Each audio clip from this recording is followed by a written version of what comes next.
Tiga. Shalom Bapak Ibu, saudara-saudaraku yang dikasihi oleh Tuhan. Pada pagi hari ini, hari Jumat 29 Mei 2026, kita bersama-sama mendengarkan firman Tuhan yang diambil dari buku Kemar. Saya ambil dari kitab Amsal 27 ayat 19 sampai 20. Demikian bunyi firman Tuhan, seperti air mencerminkan wajah, demikianlah hati manusia mencerminkan manusia itu. Dunia orang mati dan kebinasaan tak akan puas, demikianlah mata manusia tidak akan puas. Saudara-saudaraku yang dikasihi Tuhan, firman Tuhan hari ini membawa kita untuk melihat sesuatu yang seringkali tersembunyi dari pandangan manusia, yaitu hati. Di zaman sekarang banyak orang lebih sibuk memperhatikan penampilan luar dibandingkan keadaan batin mereka. Orang bisa terlihat tersenyum, terlihat baik, terlihat rohani, bahkan terlihat berhasil di mata manusia. Tetapi Tuhan tidak hanya melihat apa yang tampak di luar, namun Tuhan melihat hati.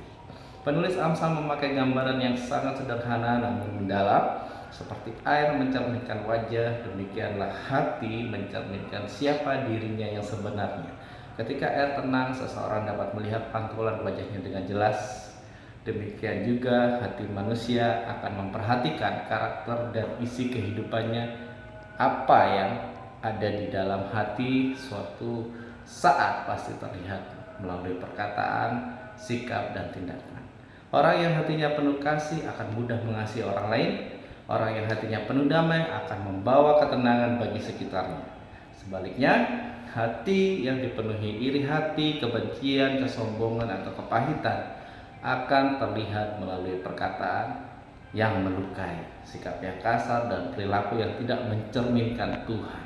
Itulah sebabnya kehidupan rohani tidak dimulai dari penampilan luar, tetapi dari hati yang benar di hadapan Tuhan.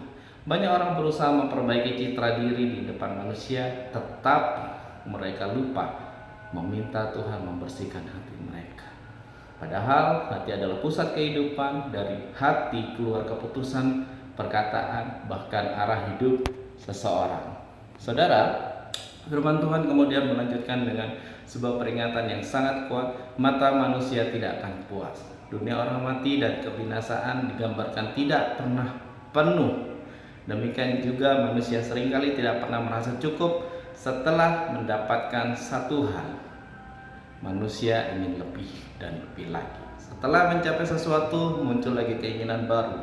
Hati manusia tanpa Tuhan akan terus merasa kosong. Jadi hari-hari ini kita melihat begitu banyak orang hidup dalam tekanan karena terus membandingkan diri dengan orang lain. Melihat keberhasilan orang lain membuat hati seseorang gelisah.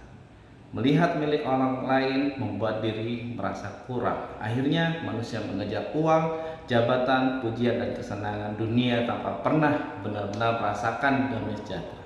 Padahal kepuasan sejati tidak ditemukan dalam apa yang kita miliki, tetapi dalam hubungan kita dengan Tuhan. Dunia tidak pernah bisa memuaskan hati manusia sepenuhnya. Hanya Tuhan yang mampu mengisi kekosongan terdalam dalam hidup manusia. Jadi ketika hati kita dipenuhi Tuhan, seseorang dapat tetap bersyukur sekalipun hidupnya sederhana. Ia tidak mudah iri, tidak terus membandingkan diri, dan hidup tidak dikuasai keinginan duniawi. Jadi saudara-saudara, melalui firman hari ini Tuhan sedang mengajak kita untuk memeriksa hati kita sendiri. Apakah hati kita sungguh mencerminkan Kristus? Apakah perkataan dan tindakan kita menunjukkan kasih Tuhan? Ataukah hati kita mulai dipenuhi keinginan yang membuat kita jauh dari Tuhan? Jadi biarlah hari ini kita belajar datang kepada Tuhan dengan hati yang jujur, meminta agar Tuhan membersihkan hati kita, mengubah karakter kita, dan mengajar hidup dalam rasa cukup dan ucapan syukur. Kiranya firman Tuhan ini menolong kita untuk tidak hanya terlihat baik di luar, tetapi sungguh memiliki hati yang berkenan di hadapan Tuhan. Tuhan Yesus memberkati. Amin.